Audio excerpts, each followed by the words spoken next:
정부는 중동 전쟁이 한 달 넘게 이어지면서 경제 전반의 불확실성이 빠르게 확대되고 유가 급등으로 인한 국민 부담도 증가하고 있다고 밝혔습니다. 특히 소상공인과 청년 등 취약계층의 어려움은 더 커지고 있다고 설명했습니다. 기업들도 원유와 핵심 원자재 수급의 불확실성이 확대되면서 큰 난관에 직면했습니다. 중동 전쟁 위기 극복을 위해 정부가 26조 2천억 원의 추경 예산을 편성했습니다. 고유가 부담 완화에 10조 원을 비롯해 민생 안정과 산업 피해 최소와 공급망 안정에 각각 2조 원이 넘는 재정이 투입됩니다. 지방 재정 보강과 국채 상환도 포함됐습니다. 지금은 선제적인 대응이 무엇보다 중요합니다. 정부는 하루빨리 민생 경제의 어려움을 덜어드리고 현 정부가 어렵게 되살린 경기 회복의 불씨가 꺼지지 않도록 신속한 재정 지원이 필요하다는 판단 하에 근본 추가 경정 예산안을 마련하였습니다.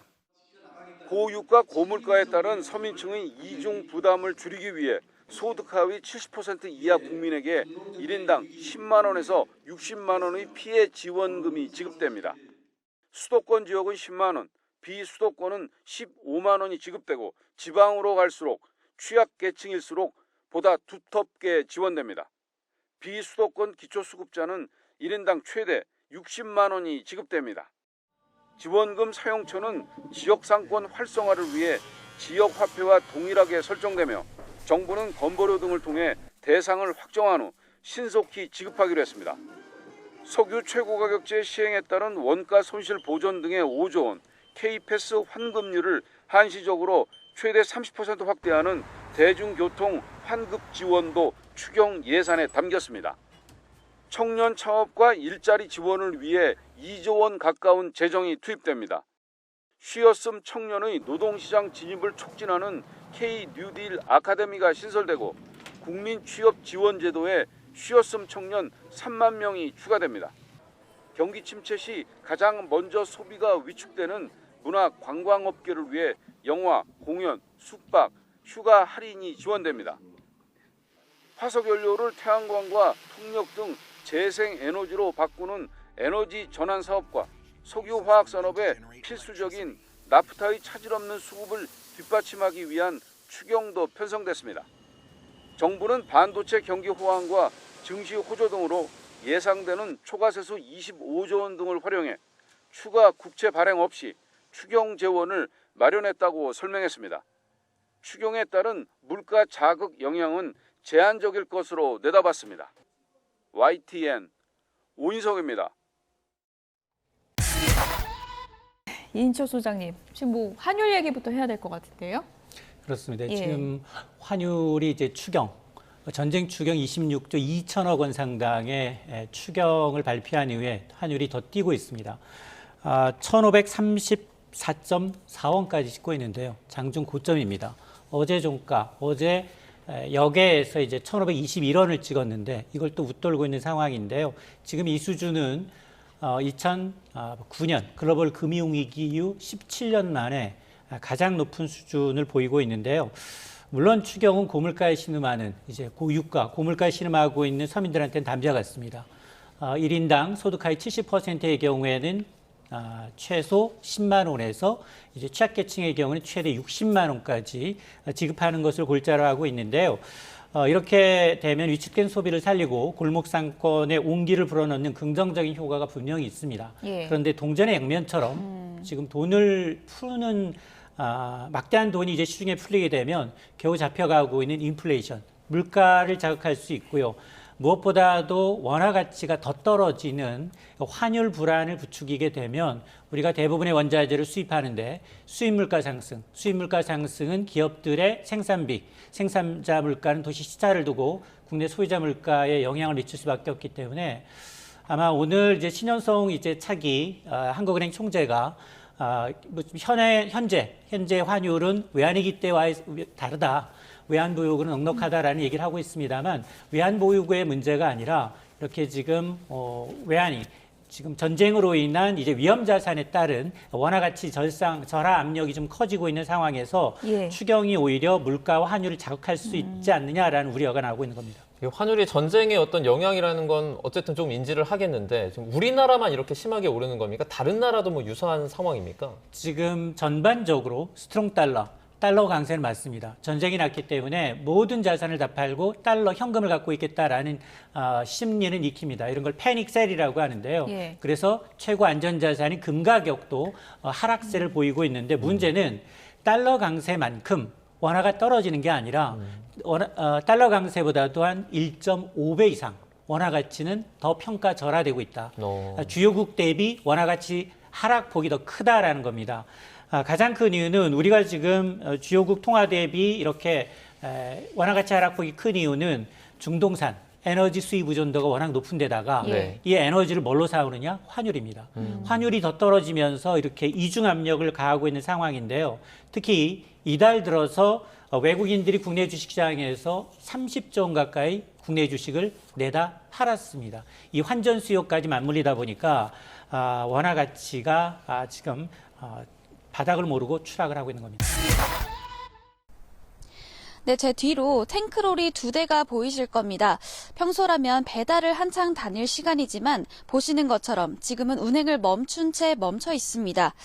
석유집은 주로 난방용 보일러를 쓰는 오래된 주택이나 공장, 떡집, 세탁소 등의 등유를 납품하는 소매점입니다. 그런데 최근 유가 폭등으로 이곳은 사실상 영업을 중단한 상태입니다. 중동 사태가 일어나기 전 리터당 1,080원 정도에 들여오던 등유값이 이제 1,600원대까지 치솟았기 때문입니다. 정부는 등유 도매가를 1,530원으로 제한하는 최고 가격제를 시행 중이지만 정유사가 아닌 대리점을 거쳐 기름을 구매하는 소매점은 이보다 비싼 가격에 살 수밖에 없습니다.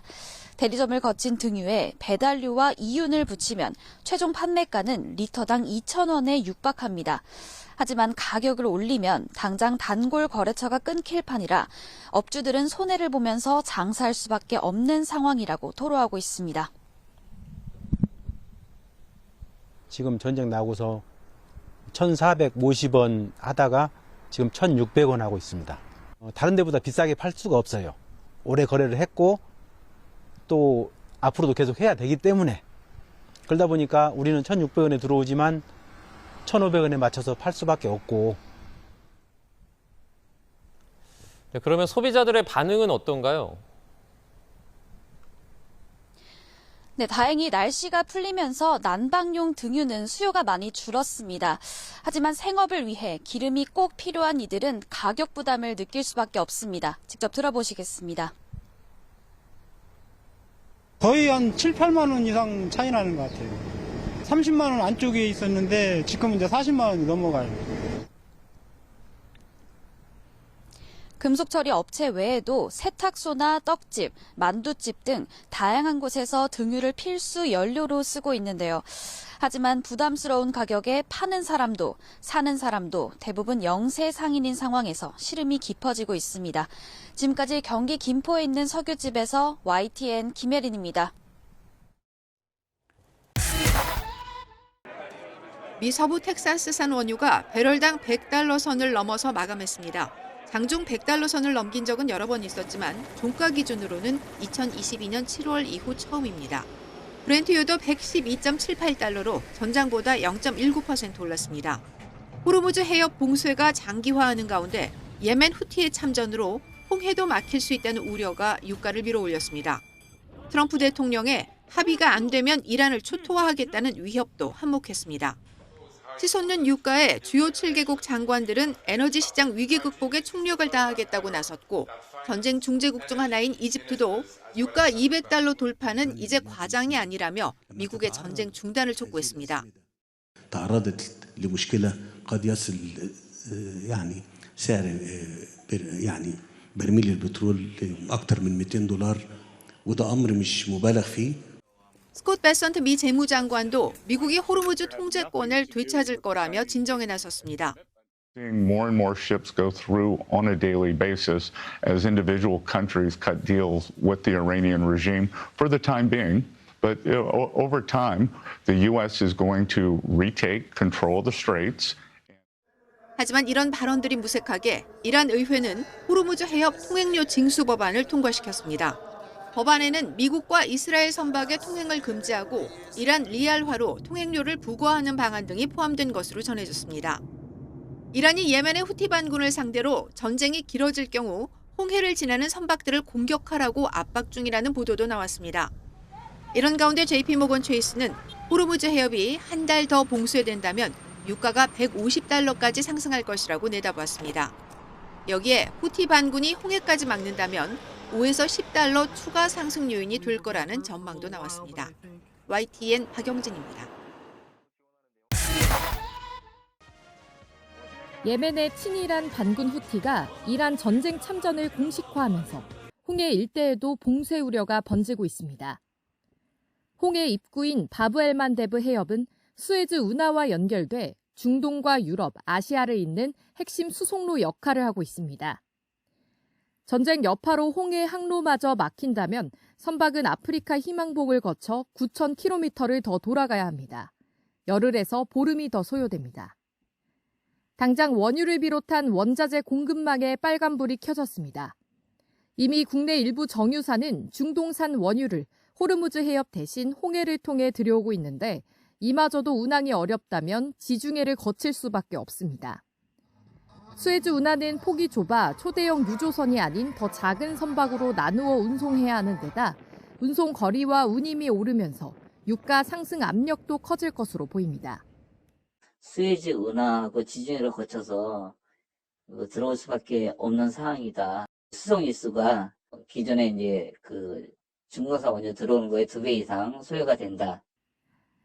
유럽으로 향하던 우리 수출 기업들도 비상입니다. 삼성과 LG 등 주요 기업과 국내 최대 해운사 HMM은 2023년 가자 전쟁 이후 희망봉을 우회하고 있어 운송 물량 자체는 영향을 받지 않을 전망입니다. 문제는 비용입니다. 세계 컨테이너선 운임을 종합한 지수가 전쟁 직전보다 3배 가까이 상승하는 등 물류비가 치솟고 있습니다.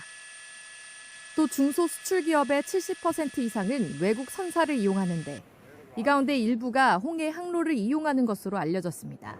홍해를 지나서 수에즈 운하를 통항할 때보다 희망봉 남단으로 돌아갈 때 최소 열흘에서 보름 정도 더 운항을 하기 때문에 유류비나 기타 운임은 아무래도 영향이 있을 물류 차질이 공급망과 산업 전반을 뒤흔들고 물가까지 영향을 미치는 연쇄 충격으로 번질 수 있다는 우려가 커지고 있습니다. YTN 손유정입니다.